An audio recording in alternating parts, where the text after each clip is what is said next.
యేసు అనే సత్యం.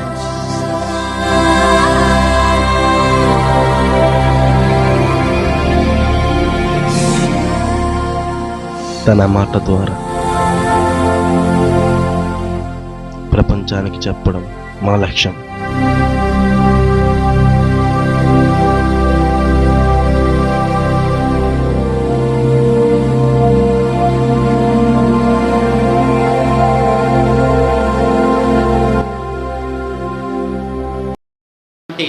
Young true gospel team అనేటువంటి ప్రియ అందరికీ ప్రభువును రక్షకుడైన యేసుక్రీస్తు నామమున బట్టి వందనాలు తెలియజేస్తూ ఈరోజు మీ ముందు ఒక ప్రాముఖ్యమైన అంశాన్ని త్వరగా ముందు పెట్టాలని ఆశపడుతున్నాను. అదేంటంటే కనుక, క్రైస్తవుడికి సత్యం తెలుసా?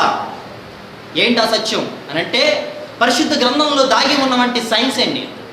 పరిశుద్ధ గ్రంథంలో దాగి ఉన్నవంటి సైన్స్ ఏంటి? సైన్స్ ప్రపంచంలో చాలామంది మిలినియం మహానీయులు ఉన్నారు.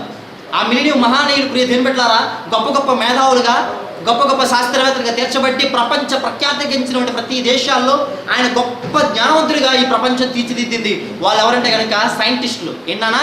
సైంటిస్టులు. ప్రపంచం మీద అంటే విశ్వం మీద పరిశోధన చేసినటువంటి సైంటిస్టులు వాళ్ళు ఏమన్నదంటే కనుక, ఈ సమాజం, ఈ ప్రపంచం మిలినియం మహానీయులు, ప్రపంచ మేధావులు అని చెప్పింది. ఓకేనా? సో ప్రపంచ మేధావులు వీళ్ళ ఓకే. ఈ ప్రపంచ మేధావుల యొక్క భవిష్యత్తును మేము ముందు పెట్టాలని చెప్పి ఆశపడుతున్నాం. ఏంటనంటే ప్రియ దేవుని బిడ్డలారా, వాళ్ళు ప్రపంచ మిలినియం మహానీయులు, మేధావులు అని ఎలా చెప్పారు అని అంటే కనుక, విశ్వం గురించి ఒక్కొక్క వ్యక్తి ఒక్కొక్క కొత్తదనాన్ని చూపించాడు. ఇలా ఉంది ఈ సృష్టి, ఇలా ఉంది ఈ సృష్టి, ఇలా ఉంది, ఇది ఈ విధంగా మొదలవుతుందని చెప్పి ఒక్కొక్క శాస్త్రవేత్త ఒక్కొక్క విధంగా మాట్లాడారు. అయితే ప్రతి ఒక్క శాస్త్రవేత్త ఒక్కొక్క సిద్ధాంతాన్ని పెట్టి, ప్రతి ఒక్క శాస్త్రవేత్త ఒక్కొక్క విషయాన్ని చెప్పి వాళ్ళ గొప్పలు చెప్పుకోవడం ప్రారంభించాడు. కానీ శాస్త్రవేత్తలు చేసిన తప్పు ఏంటో తెలుసా? బైబిల్ పక్కన పెట్టేశారు. బైబిల్ ఏం చెప్తుందో బోధించలేదు. బైబిల్లో ఏముందో చెప్పలేదు. ఆ బైబిల్కి రావాల్సినటువంటి క్రెడిట్, బైబిల్కి రావాల్సినటువంటి గొప్ప జ్ఞానాన్ని దొంగిలించి మనుషులకి తెప్పించుకున్నారు. ఎలా? గతంలో మీకు చాలాసార్లు చెప్పాను. ఈరోజు డీప్గా వెళ్తాను. హాఫ్ అన్ అవర్లో నా యొక్క ప్రసంగాన్ని ముగిస్తాను. జాగ్రత్తగా వినండి. ఈరోజు ఏంటో తెలుసా ప్రియదేవుని బిడ్డలారా? బైబిల్లో దాగి ఉన్న సైన్స్. బైబిల్లో దాగి ఉన్న సైన్స్. దీని ప్రియదేవుని బిడ్డలారా, మీ ముందు ఒక వ్యక్తిని పెడతాను. నోట్స్ ఓపెన్ చేయండి, రాసుకోండి. చాలామందికి తెలుసు ప్రియదేవుని బిడ్డలారా, సర్ ఐజాక్ న్యూటన్. ఎవరు నాన్న? Sir Isaac Newton. Isaac Newton క్రీస్తు శకం 1648 సంవత్సరంలో ప్రియదేవుని బిడ్డలారా వద్దను ఒక సిద్ధాంతాన్ని తీసుకొచ్చాడండి. ఒక సిద్ధాంతాన్ని తీసుకొచ్చాడు సర్ ఐజాక్ న్యూటన్. ప్రపంచంలో తన అన్న బిరుదేంటో తెలుసా? మిలినియం మహానీయుడు. ఐజాక్ న్యూటన్ అంటే ఒక సిద్ధాంతాన్ని తీసుకొచ్చాడు. ఒక సిద్ధాంతాన్ని తీసుకొచ్చాడు. సర్ ఐజాక్ న్యూటన్ గురించి ప్రపంచం అంతా గొప్పలుగా చెబుతుంది. ఏం చెబుతుందో తెలుసా? ఒక సిద్ధాంతాన్ని కనుగొన్నాడు సృష్టి మీద. దేని మీద? జాగ్రత్తగా వినాలి. దేని మీద తీసుకొచ్చారు ఈ శాస్త్రవేత్తలంతా? సృష్టి మీద. వాళ్ళ క్రియేట్స్, నేను చెప్పాను ఈ సృష్టి గురించి అని గొప్ప రాయిని తీసుకొచ్చాడు సర్ ఐజాక్ న్యూటన్. ఎప్పుడు తీసుకొచ్చాడంటే కనుక, క్రీస్తు శకం 1648లో అతను ఒక సిద్ధాంతాన్ని కనిపెట్టాడు. అది ఏంటంటే కనుక, మన భూమి ఉంది కదండి, ఈ భూమి ప్రియ దేని పెట్టారా శూన్యంలో వేలాడుతుంది. చాలా జాగ్రత్త వినాలి. అతను పెట్టిన సిద్ధాంతం ఏంటంటే తెలుసా? భూమి ఎర్త్ ఉంది కదండి, రౌండ్గా ఉండి ఈ భూమి శూన్యంలో, అంటే ఒక గాలిలో ఒక బాల్ని మీరు ఎగరేస్తున్నప్పుడు అది ఎలా తిరుగుతుందో ప్రియ దేని పెట్ట, అలాగే ఈ ప్రపంచంలో, ఈ ప్రపంచపడినటువంటి ఈ భూగోళం, ఈ భూమి ప్రియ దేవుని బిడ్డలారా శూన్యంలో వేలాడుతుంది అనే సిద్ధాంతాన్ని తీసుకొచ్చాడు. ఇంతకుముందు ఒక్కడ కూడా చెప్పలేకపోయాడు ఈ సిద్ధాంతాన్ని సర్ ఐజాక్ న్యూటన్ తీసుకొచ్చి చెప్పాడు. ఎప్పుడైతే ఈ మాట చెప్పారు దేవుని బిడ్డలారా, ప్రపంచం అతను అందే మేధావి అంది. ఏముంది? మేధావి అంది. ఎప్పుడు చెప్పాడు ఇతను? క్రీస్తు శకం 1648. డేట్లు గుర్తుపెట్టుకోవాలి. క్రీస్తు శకం 1648. కానీ నేను ఒక మాట చెప్పనా? ఈ బైబిల్ 1600 సంవత్సరాల చరిత్ర కలిగినటువంటి ఈ బైబిల్, ప్రియ దేవుని బిడ్డలారా 42 మంది భక్తుల చేత రాయబడినటువంటి ఈ బైబిల్ క్రీస్తు పూర్వం ప్రియ దేవుని బిడ్డలారా ఎప్పుడు రాయబడింది అంటే కనుక 1600 సంవత్సరాలకి పట్టిన కాలం, రాయడానికి పట్టిన కాలం ఎంత కాలమైందో అంతకు ముందు ఈ బైబిల్ రాయబడి. మోషేకి క్రీస్తు పూర్వంలో దేవుడు బయలుపరిచినటువంటి గొప్ప సంగతులు ఈ పరిశుద్ధ గ్రంథం. క్రీస్తు పూర్వం ప్రపంచ చరిత్రను ఆలోచన చేసుకున్నట్లయితే ఈ ప్రపంచానికి సగపురుషుడిగా యేసుక్రీస్తు ప్రభువారు ఉన్నారు. అందుకే క్రీస్తు శకం, క్రీస్తు పూర్వం అనేది దీన్ని విభజించబడింది. క్రీస్తు పూర్వం 4000 సంవత్సరాలు, క్రీస్తు శకం 2014. ఇప్పటికే 6014 సంవత్సరాల చరిత్ర చెబుతుంది. క్రీస్తు శకంలో ప్రతి ఒక్క సిద్ధాంతాన్ని ప్రతి పెట్టరా మానవుడు చెప్పాడు. ఈ రోజుల్లో బైబిల్ ఎంత గొప్పదో ఈరోజు మీకు నిరూపిస్తాను చూడండి. బైబిల్ ప్రతి ఎప్పుడు రాయబడిందంటే కనుక దీన్ని సేకరించి ఒక పుస్తకంగా చేయడానికి మనిషికి పట్టిన కాలం 1600 సంవత్సరాలు. కానీ ఆ 1600 సంవత్సరాల క్రితం ముందుగానే బైబిల్ దేని పెట్టారా ఒక భూమి లోపల రాయడం, జంతు చర్మాల మీద రాయడం, ఒక చెట్టుల పొరల మీద రాయడాలు, ఒక చుట్టలో చుట్టి దాని మీద రాయడాలు బైబిల్ రాశారు. ఎన్నో బైబిల్ మొట్టమొదటిసారిగా రచించినటువంటి వ్యక్తి మోషే. 5 ఖండాల కంటే ముందుగా రచించినటువంటి పుస్తకం యోబు గ్రంథం. యోబు గ్రంథం ఇంచుమించు క్రీస్తు పూర్వం 1800 సంవత్సరంలో రాయబడింది. మరలా చెప్తున్నాను, రాసుకోవాలి, క్రీస్తు పూర్వం 1800 సంవత్సరంలో రాయబడింది. అలాంటి మహాగ్రంథాన్ని పూర్వకాలంలో దేవుడు ఈ భవిష్యత్తుని, ఫ్యూచర్ని, ప్రవచనాన్ని చెబుతూ ఈ సృష్టి గురించి దేవుడు ప్రవచనించాడండి. ఈ సృష్టి ఇలా ఉంటుంది అని చెప్పాడండి. అయితే ఇప్పుడు ఐజాక్ న్యూటన్ ఏం చేశాడో తెలుసా? భూమి శూన్యంలో ఉంటుందని చెప్పాడు. సరే, ఐజాక్ న్యూటన్ ఈ ప్రపంచం గొప్పదని చెబుతుంది, కానీ అంతకంటే ముందుగా ఈ భూమి శూన్యంలో వేలాడుతుందని చెప్పి బైబిల్లో దేవుడు తన భక్తుల ద్వారా రాపించాడు. తీయండి ప్రతిలో యోబు గ్రంథం 26వ అధ్యాయం 7వ వచనం. చాలా ప్రాముఖ్యమైన విషయాలు మీకు చూపిస్తాను. ప్రతి ఏం పెట్టారా? యోబు గ్రంథం 26వ అధ్యాయం 7వ వచనం ప్రతి ఒక్కరు తీసి గట్టిగా చదవాలి, అందరూ ఓపెన్ చేయాలండి. శూన్య బండలముపైని ఉత్తర దిక్కునున్న ఆకాశ విశాలమును ఆయన పరిచెను. శూన్యముపైని, చాలా జాగ్రత్తగా అండర్లైన్ చేసుకోండి, పెన్ను పెట్టి. బైబిల్లో ఎంతమంది అయితే ఈ క్లిప్పింగ్ చూస్తున్నారో దయచేసి పెన్ను పెట్టి అండర్లైన్ చేసుకోండి. శూన్యముపైని భూమిని వేలాడ చేసెను. శూన్యముపైని భూమిని వేలాడ చేసెను. శూన్యముపైని భూమిని వేలాడ చేసెను. క్రీస్తు పూర్వం అండి. క్రీస్తు పూర్వం భక్తుడైన వంటి మోషే ద్వారా దేవుడి సినాయి పర్వతం మీద తనకి రాపిచ్చినటువంటి మహా అద్భుతమైన విషయాల్ని క్రీస్తు శకంలో ఐజాక్ న్యూటన్ దొంగిలించాడండి బైబిల్ని. దీన్ని మిలినియం మహానీయుడు. వావ్, ఎంత గొప్పగా చెప్తున్నారండి ఆయన గురించి, ఎంత గొప్పగా చెప్తున్నారండి ఆయన గురించి. ఇంతకు ఐజాక్ న్యూటన్ ఎవరో తెలుసా? ఒక క్రైస్తవుడు. ఐజాక్ అంటాడో తెలుసా? ఇస్సాకు. బైబిల్ చదివాడండి. ఆ ఐజాక్ న్యూటనే ఈ రోజు నేను బైబిల్లో ఉన్నది చెప్పానని చెప్పుంటే ప్రపంచం అంతా బైబిల్ యొక్క గొప్పతనం ఏంటో తెలుసుకునేది. కానీ దాచేశాడు. ప్రియదేవుడా, బైబిల్ గొప్పతనం మీకు అర్థమైందా? ఇది ఒకటే కాదు, ఇంకా చూపిస్తాను చూడండి. ప్రియదేవుడా, రెండోదిగా ప్రియదేవుడా, ప్రపంచానికి రెండో వ్యక్తి, ఒక వ్యక్తి ఎవరున్నారంటే కనుక అతని పేరు నికోలస్ కోపర్నికస్. ఎవరున్నానా? Nicolaus Copernicus. క్రీస్తు శకం 1534 రాసుకోండి. Nicolaus Copernicus. మీరు చూస్తున్నారు నికోలస్ కోపర్నికస్. నేను ఏ సిద్ధాంతాన్ని పెట్టాడంటే కనుక ప్రియదేవుడా, భూమి కదులుతుందని ప్రియదేవుడా సూర్యుని చుట్టూ తాను తిరుగుతుందని. చాలా జాగ్రత్తగా వినాలండి. సూర్యుని చుట్టూ తాను తిరుగుతుందని చెప్పి నికోలస్ కోపర్నికస్ 1500 క్రీస్తు శకం 1534లో చెప్పాడండి. అవునా? చెప్పాడు కదండి. ఇతను ఏముందో తెలుసా? ఈ ప్రపంచం మిలినియం మహానీయుడు, సిద్ధాంతాన్ని కనుగొన్నాడు. ఓకేనా? సిద్ధాంతాన్ని కనుగొన్నాడు. వీళ్ళందరూ తక్కువ పచ్చడానికి నేను చెప్పట్లేదండి. బైబిల్ గొప్పతనం ఏంటో నేను చెప్తున్నాను. కానీ ప్రియ దేవుడా, ఈ భూమి సూర్యుని చుట్టూ తిరుగుతుందని, తాను తిరుగుతూ ఉందని ఎవరో వ్యక్తి చెప్పడం, ఎన్నో పరిశోధన చేసిన తర్వాత అది నిజమని చెప్పి నమ్మడం. దీనికి గల కారణం ఏంటో తెలుసా? ఈ ప్రపంచం బైబిల్ నమ్మట్లేదు. అందుకే ఎవరో ఒక సిద్ధాంతాన్ని తీసుకొచ్చి ప్రయోగం చేసి వాడి కళ్ళ ముందు పెట్టిన తర్వాత ఇది నిజమని ఆధారాలు చూపిస్తే నమ్ముతుంది. కానీ చూచి నమ్మిన వారి కంటే చూడక నమ్మిన వారు ధన్యులు. ఈ నికోలస్ కోపర్నికస్ ప్రియదేవుని బిడ్డలారా ఇలా చెప్పాడు. కానీ బైబిల్ ఏం చెబుతుంది? యోబు గ్రంథం 8వ అధ్యాయం 6వ వచనం ఓపెన్ చేయండి. సూర్యుడు తిరుగుతున్నాడని, భూమి చుట్టూ ప్రియదేవుని బిడ్డ సూర్యుని చుట్టూ భూమి తిరుగుతుందని చెప్తున్నాడు. 9వ అధ్యాయం 6వ వచనం. చాలా అందరూ ఓపెన్ చేయాలి. 9వ అధ్యాయం 6వ వచనం. భూమిని దాని స్థలములో నుండి కదిలించేవాడు ఆయనే. మళ్ళీ అండర్లైన్ చేసుకోండి. భూమిని దాని స్థలములో నుండి కదిలించేవాడు ఆయనే. దాని స్తంభములను అదలు చేయవాడు ఆయనే. భూమిని దాని స్థలం నుంచి కదిలించేవాడు ఎవరండి? దేవుడండి. అవునంటారా కాదంటారా చెప్పండి. బైబిల్లో లేదా ఈ గొప్ప విషయాన్ని?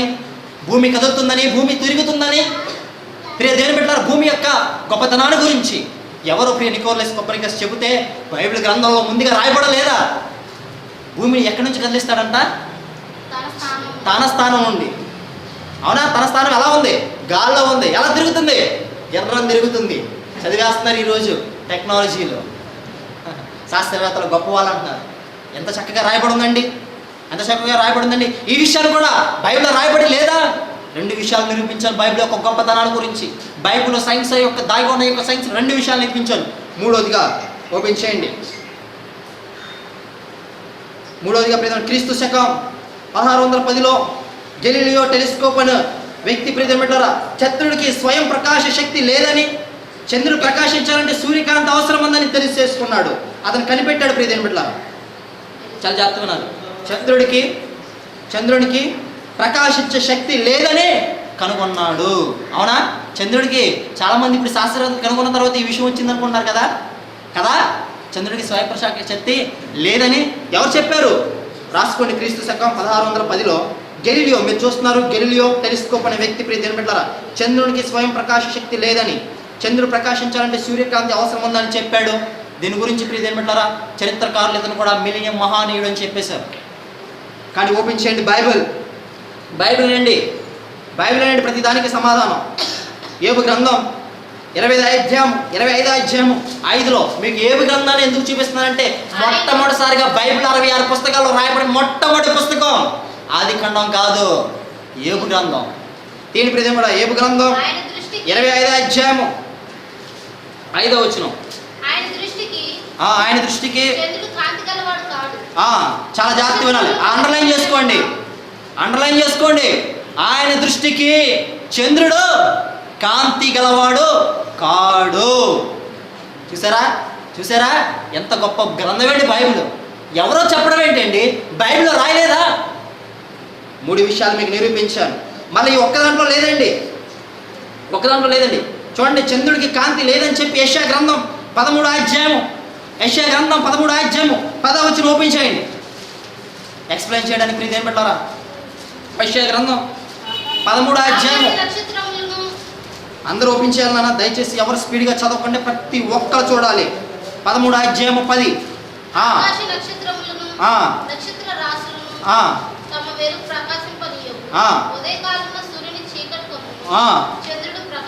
అది ఆయన అండర్లైన్ చేసుకోండి. చంద్రుడు ప్రకాశింపడు. చూసారా, చంద్రుడికి ఏం లేదు, ప్రకాశ శక్తి లేదని చెప్పి బైబిల్లో లేదా? ప్రవక్తలు చెప్పలేదా? దేవుడు ముందుగా చెప్పలేదా? ప్రియదేవుని బిడ్డలారా, నువ్వేంటి చెప్పేది? చంద్రుడికి స్వయం ప్రకాశ శక్తి లేదని చెప్పి బైబిల్లో ఉంది కదమ్మా. బైబిల్ ఉందంటారా లేదంటారా? చదివారా ప్రియదేవుని? క్రైస్తవులు ఎప్పుడైనా ఈ సత్యాన్ని ఎప్పుడైనా ఆలోచన చేశారా? మీరు ఎప్పుడైనా గ్రహించారా? అండర్లైన్ చేసుకోండి ప్రియదేవుని బిడ్డలారా. మరలా చెప్తున్నాను, 4వదిగా వచ్చేస్తున్నా ప్రియదేవుని బిడ్డలారా. 4వదిగా ఈ మధ్యకాలంలో ఒక వ్యక్తి అన్నాడండి, నక్షత్రాలన్నీ ఒక రకమైనవి కావు, బ్లూ స్టార్స్, కొన్ని పేర్లు ఉన్నాయండి నక్షత్రాలకి. బ్లూ స్టార్స్, డార్క్ స్టార్స్, మ్యాగ్నీ స్టార్స్, రకరకాల స్టార్స్ ఉన్నాయని చెప్పాడు. ఎంతమంది తెలిసి ఈ మాట?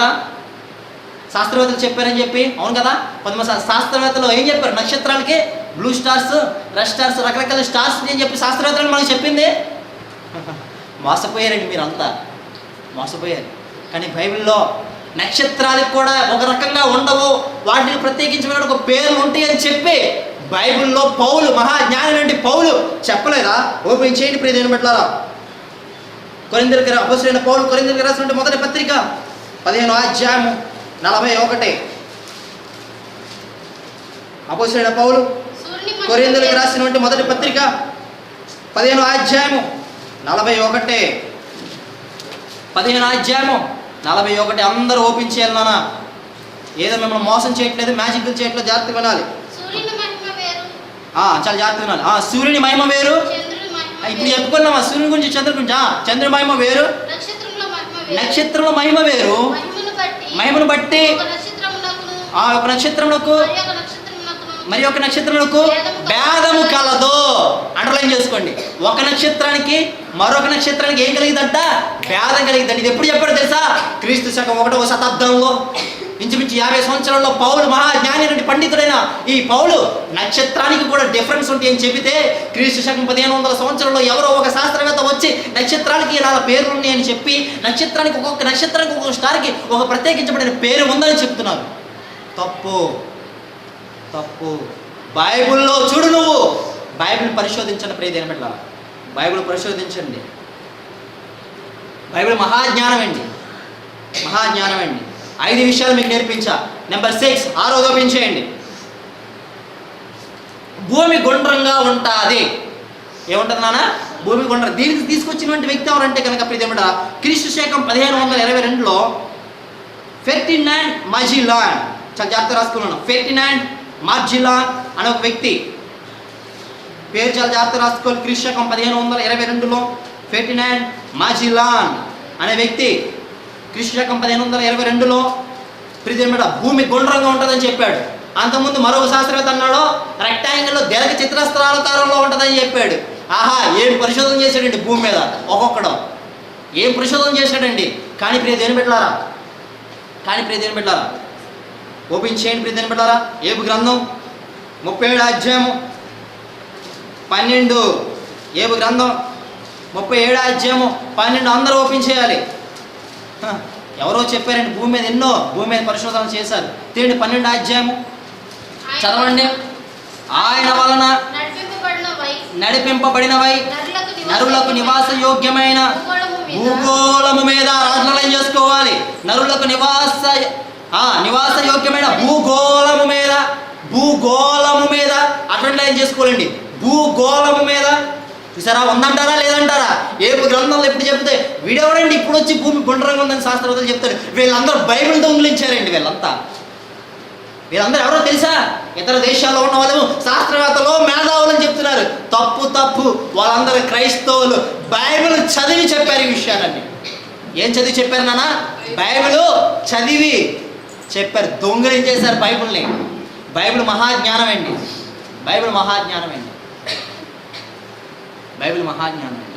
ప్రియదేవుడా, ఇలాంటి గొప్ప గ్రంథాన్ని ఒక్కొక్క విధంగా చెప్తున్నాడు. తర్వాత 7వదిగా ఒక విషయం చూపిస్తాను చూడండి. క్రీస్తు శకం 1910లో మిలుటిన్, క్రీస్తు శకం 1990లో జాక్మెన్ లస్క్వర్ అనే ఒక వ్యక్తి యునైటెడ్ స్టేట్స్ ఆఫ్ అమెరికాలో భూమి వాతావరణంలో చంద్రుడి వలన ఋతువులు ఏర్పడతాయి. ఏంటన్నా? భూ వాతావరణంలో చంద్రుడి వలన ఏం ఏర్పడతాయి? ఋతువులు ఏర్పడతాయి. ఋతువులు అంటే మీ అందరూ తెలుసు కదా, ఏంటి వానాకాలం, ఎండాకాలం, శీతాకాలం, చలికాలం, ఆ కాలం ఈ కాలం అని చెప్పింది ఎవరో తెలుసా? క్రీస్తు శకం 1910లో రాసుకోండి. మిలుటిన్ అనే వ్యక్తి. రెండవదిగా జాక్మెన్ లస్కర్ అనే వ్యక్తి చెప్పాడండి. ఏం చెప్పాడు? వాతావరణం, అందుకే భూమి అంట ఎలా తిరుగుతుందంట? సూర్యుడి చుట్టూ తిరుగుతున్నప్పుడు తాను తిరుగుతుంది కాబట్టి అలా తిరిగినప్పుడు వాతావరణంలో చేంజింగ్ వస్తుందని చెప్పి శాస్త్రవేత్తలు చెప్పారు. ఆహా, ఏం పరిశోధన చేశారండి వీళ్ళు. కానీ బైబిల్లో ఉందంటారా ఈ మాట? శాస్త్రవేత్తలు పరిశోధన చేయకముందే చలికాలంలో చలి రావాలి, వర్షాకాలంలో వర్షాలు రావాలి, ఎండాకాలంలో ఎండ రావాలి. ఎందుకంటే సూర్యుని చుట్టూ భూమి తిరుగుతుందని చెప్పి బైబిల్లో ఉంది. బైబిల్లో ఉన్నది చెప్పడం గొప్ప విషయమా? బైబిల్లో లేనిది చెప్పడం గొప్ప విషయమా? ఓపెన్ చేయండి. కీర్తనల గ్రంథం 104 అధ్యాయం 19. కీర్తన గ్రంథం 104 అధ్యాయం 19 అందరూ ఓపెన్ చేయాలి. చేశారా? అందరూ ఓపెన్ చేయాలి. 104:19 చదువునాను. ఋతువులను తెలుపుటకై ఆయన చంద్రుని నియమించెను. తెలియను. సూర్యునికి తన అస్తయ కాలము తెలియను. చూడ జాగ్రత్తగా నండి. ఏం చెప్తున్నాడు అక్కడ? ఋతువును తెలుపుటకే ఆయన దేన్ని నిర్మించాడు? అర్థమైందా ప్రియమిట్లారా? ఇలాంటి గొప్ప చరిత్ర కలిగినటువంటి బైబిల్ ఇలా చెప్పుకుంటూ పోతే ప్రియమిట్లారా చెప్పారండి. రకరకాలుగా 100 మందితో మాట చెప్పారు ప్రియమిట్లారా. ఆఖరికి ఒక వ్యక్తి గురించి ముగిస్తాను. 8వదిగా క్రీస్తు శకం 1978లో భూగర్భ శాస్త్రవేత్తలు భూమి యొక్క లోపల అంతర్భాగాలు అంటే భూమిని తోవే వద్ది విపరీతమైన ఉష్ణోగ్రత బయటికి వచ్చిందని చెప్పారండి. ఏం చెప్పారు నాన్న? విపరీతమైన ఉష్ణోగ్రత అంటే వేడి. భూమి లోపల ఏముందని చెప్పాడు? వేడి ఉంది, ఉష్ణోగ్రత ఉంది, ఒక అగ్ని లాంటిది ఉందని చెప్పారు. అవునా? దీన్ని ఎప్పుడు కనుగొన్నారో రాసుకోండి. క్రీస్తు శకం 1978లో కనుగొన్నాడు. ఎవరంటే భూగర్భ శాస్త్రవేత్తలు. ఒకరు కాదు, ఇద్దరు కాదు, చాలా మంది కనుగొన్నారు. భూమి లోపల ఏముందంట? వేడి ఉందంట. ఒకసారి ఓపెన్ చేయండి. మరి ఇది చెప్పింది రైటో, బైబిల్ చెప్పింది రైటో చూద్దాం. ఏబు గ్రంథం 28 అధ్యాయం 5వ వచనం. జాగ్రత్తగా. ఏబు గ్రంథం 28వ అధ్యాయం 5వ వచనం. భూమి నుండి ఆహారం పుట్టును, దాని లోపలి భాగము అగ్నిమయమై ఉండునట్లుండేను. అండర్లైన్ చేసుకోండి. దాని లోపల భాగం ఎలా ఉండేదంట? అగ్నిమయమై ఉన్నట్లు ఉండేను. అర్థమైందా? ఎంతమందిని తీసుకొచ్చి మేము ముందు? 8 మందిని తీసుకొచ్చాను. చాలా జాగ్రత్తగా ఉన్నారు. 8 మందిని తీసుకొచ్చాను. ఇప్పుడు మీరు చూసినటువంటి 8 మంది ఇప్పుడు తినబెట్టారా? ఎవరో తెలుసా? సామాన్య వ్యక్తులు కాదండి. సామాన్య వ్యక్తులు కాదండి. ప్రపంచంలో మిలియన్ మహాశాస్త్రవేత్తలుగా పిలబడుతున్న వ్యక్తులు వీళ్ళందరూ ఏం చదువుకొని గొప్ప వాళ్ళు అయ్యారు? ఏం చదువుకొని శాస్త్రవేత్తలు పరిశోధన చేశారు? ప్రియమైన బైబిల్ చదువుకొని చెప్పారు. బైబిల్లో చూసేసి ఇది నిజమా? బైబిల్లో చూసిన తర్వాత చాలా జాగ్రత్తగా, బైబిల్లో చూసిన తర్వాత అది నిజమో కాదు అని చెప్పి అప్పుడు పరిశోధన చేశారు. గుండ్రంగా ఉందా లేదా, బలపరుపుగా ఉందా లేదా అని చెప్పి పరిశోధన చేసి దేవుడు చెప్పిన తర్వాత ఈడు నిర్ధారణ చేస్తున్నాడు. తర్వాత దేవుడు చెప్తే అబద్ధమైద్దా? బైబిల్ చెప్తే అబద్ధమైద్దా? ఈ ప్రపంచంలో సైన్స్ అని విర్రబోగిపోతున్న ప్రతి ఒక్కడికి బైబిలే సమాధానం అండి. బైబిలే సమాధానం. చదువులతో సైన్స్ తెలుసని, ప్రియదేని పెట్టారా, టెక్నాలజీ తెలుసని విర్రబోగిపోతున్న ప్రతి ఒక్కడికి బైబిలే సమాధానం అండి. బైబిల్ గొప్ప జ్ఞానం అండి. ఎవ్వడో ఇందులో ఉన్న మహా గొప్ప సంగతులు ఎవరు చెప్పలేరండి. ప్రియదేని పెట్టారా, నువ్వు ఇప్పుడు చెప్పే ఫ్యూచరు, క్రీస్తు శకంలో నువ్వు చెప్పినటువంటి ఫ్యూచరు, విశ్వం గురించి ఇలాగ ఉన్నాయి, నక్షత్రాల పేర్లు ఉన్నాయి, భూమి గుండ్రంగా ఉంది, భూమి లోపల ఉష్ణోగ్రత ఉందని ఇప్పుడు చెప్తున్నావు. భూమిలో ప్రియదేవుడ సూర్యులో భూమి వేలాడుతుందని నువ్వు ఇప్పుడు చెప్తున్నావు. కానీ క్రీస్తు పూర్వంలోనే దేవుడు అనేక గొప్ప విషయాలు బైబిల్లో రాసాడా లేదా? ఇప్పుడు మీరు చూసారా లేదా? చెప్పండి. బైబిల్ గొప్ప అంటారా, సైన్స్ గొప్ప అంటారా? మరలా చెప్తున్నాడు, బైబిల్ గొప్ప అంటారా, సైన్స్ గొప్ప అంటారా? ఇప్పుడు నేను వాళ్ళందరూ తక్కువ పరచడానికి నేను ఈ విషయాలు నేను చెప్పట్లేదండి. ఇప్పుడు ఏమవుతున్నాడో తెలుసా? ప్రియదేని పెట్టారా, ఒక కొత్త సిద్ధాంతాన్ని ఎవరైనా కనిపెట్టినా, గ్రాహం బెల్ ప్రియదేని పెట్టారా, ఒక ఫోన్ కనిపెట్టినా, లేకపోతే ఎవరో ఒక సిద్ధాంతాన్ని కనిపెట్టినా వాడు ఏమైపోతాడో తెలుసా? గర్విష్ట అయిపోతున్నాడు. నేను అది కనిపెట్టాను, ఒక సెల్ ఫోన్ కనిపెట్టాను, ఒక కంప్యూటర్ కనిపెట్టాను, ఒక ల్యాప్టాప్ కనిపెట్టాను, నేను అది చేశాను, ఇది చేశాను, భూమికి సిద్ధాంతాలు కనుగొన్నానని చెప్పి ప్రతి ఒక్క శాస్త్రవేత్త తనకున్న జ్ఞానాన్ని బట్టి వెర్ర వీగుతుంటే బైబిల్ గ్రంథం వీడి గురించి ఏం చెప్తుంది? జ్ఞాని తన జ్ఞానం బట్టి అతిశయించకూడదు. తీయండి, ఆ మాట చూపిస్తాను ప్రియదేని బిడ్డలారా.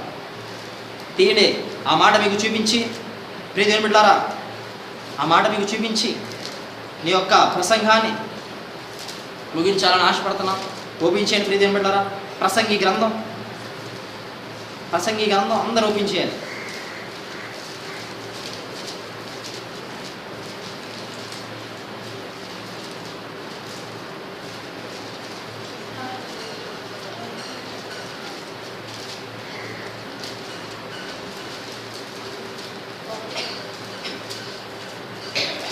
అవి చూడండి ప్రియదేని బిడ్డలారా, విస్తారమైన విద్యాభ్యాసం చేత విస్తారమైన దుఃఖం కలును అని చాలా చక్కగా 1వ అధ్యాయము 18వ వచనం ఒకసారి జాగ్రత్తగా చూడండి. ప్రసంగి గ్రంథం 1వ అధ్యాయం 18వ వచనం. విస్తారమైన జ్ఞానాభ్యాసం చేత విస్తారమైన దుఃఖము కలుగును, అధిక విద్య సంపాదించిన వాడికి అధిక శ్లోకం కలుగును. జ్ఞానం ఎక్కువైపోతే ఏం కలిగిద్ది? దుఃఖం కలిగింది తప్ప ఏమీ లేదు. నువ్వు జ్ఞానవంతుడువా? ఓకే, దేవుడు నీకు ఇచ్చాడు, ఆ నాలెడ్జ్ నువ్వు డెవలప్ చేసుకో. నేను దేవుడితో సమానుణ్ణి, నేను దేవుడి కంటే గొప్పవాడిని, దేవుడితో జ్ఞానం నాకు సమానం అని చెప్పావా? దేవుడు తీసేస్తాడు పక్కకి. నేను పిచ్చోడు చేసేస్తాడు. ఇప్పుడు పిచ్చోడు చేశాడే, ఈ మాట శాస్త్రవేత్తకు ఉపయోగపడిద్ది. విస్తారమైన జ్ఞానం చేత ఏం కలిగిద్దంట? విస్తారమైన దుఃఖం కలిగిద్ది. ఇప్పుడు ఈ సిద్ధాంతం నమ్ముకునే వాడు ఈ మాట వింటే కనుక దుఃఖం కలిగిపోయినట్టే. ఓ రోజున ప్రియదేని బిడ్డలారా, జ్ఞానం ఎంతగా గర్విస్తాడంటే బైబిల్ చెప్తుంది, జ్ఞాని తన జ్ఞానం బట్టి, సూర్యుడు తన బలమును బట్టి అతిశయింపకూడదు, కానీ అతిశయించేవాడు భూమి మీద కృప చూపిస్తున్న వంటి తండ్రి అయిన నేనే దేవుడిని అతిశయించాలి అని బైబిల్ చెబుతుంటే దేవుని పక్కన పెట్టి, బైబిల్ పక్కన పెట్టి జ్ఞాని వెర్రవీగిపోతున్నాడండి. జ్ఞాని అతిశయించకూడదు. బైబిల్లో ఉన్న సైన్స్ని బయటకు తీ. ఈ సైన్స్ చెప్పింది బైబిల్ అని చెప్పి ఒప్పుకో ప్రజల ముందు. అప్పుడు దేవుడు నేను బ్లెస్ చేస్తాడు. అంతేగా నీ సొంత క్రెడిట్, నీ సొంత డబ్బాని తీసుకురావు బయటికి. చాలామంది అంట, ఓ రోజున మీకు చిన్న ఉపమానం చెప్పి ముగిస్తానండి. ఓ రోజునంట ప్రియదేని బిడ్డలారా, బాగా జ్ఞానవంతుడు వాడు అనుకున్నాడంట, నా అంత తెలివిగలడు ఎవరు లేడు, నేను ఎంత తెలివిగలడు అంటే దేవుడితో సమానుడు అనుకున్నాడంట. ఏమనుకున్నాడంట? నాన్న దేవుడితో సమానుడు అని చెప్పి తెలివిగలడు అనుకున్నాడంట. అలాగ తెలుగులోడు అని చెప్పి తిరుగుతున్నాడంట ఈ లోకల్లో. తిరుగుతుంటే ప్రీతిమంటారు ఆ తెలుగులోడంట ప్రతిసారి దేవుడి మీద ఏదో ఒకటి అబద్ధాలు వేస్తానే ఉంటాడంట. ఒక రోజు నా ప్రీతిమంటారు ఆ తెలుగులోడు అలా నడుచుకుంటూ వెళ్తున్నప్పుడు ఒక ఆనప పాదు కనబడిందంటే, నేలకి మీద అంటికట్టినట్టు ఒక ఆనప పాదు కనబడిందంట. ఆనప పాదును చూసి, ఆ చెట్టుకున్న పెద్ద కాయలను చూసి, పాదుకున్న పెద్ద కాయలను చూసి అనుకున్నాడంట, ఏంట్రా బాబు ఈ దేవుడికి బుర్ర ఉంది అసలుకి ఏమైనా, పెద్ద పెద్ద నిద్రమాల చెట్టులకేమో చిన్న చిన్న కాయల, ఇలాంటి చిన్న గెదలలోటి కాయలకు ఎంత పెద్ద కాయల, ఏమంటే ఒక పాదులకి ఇంత పెద్ద కాయ, పెద్ద చెట్లకి ఇంత చిన్న చిన్న కాయల, అసలు దేవుడికి బుర్రలేదండి, సృష్టి సరిగ్గా చేయలేదు అనుకున్నాడంట ఈ గర్విష్ఠైన జ్ఞాని. అనుకుని ఎగతాళి చేసుకొని సరే ఒక నిద్రమాన చెట్టు దగ్గరికి వెళ్ళి కూర్చొని ప్రీతింపెట్టారా అలాగే కూర్చొని అలసట తీర్చుకున్నాడంట. అలా కళ్ళు మూసుకుని పడుకున్నాడంట. అలా పడుకున్నప్పుడు ప్రీతింపెట్ట ఆ చెట్టు మీద నుండి ఒక నిద్రమాన చెట్టు నుండి ఒక కాయ, చిన్న కాయ వాడి నెత్తి మీద తబేలని పడిందంట.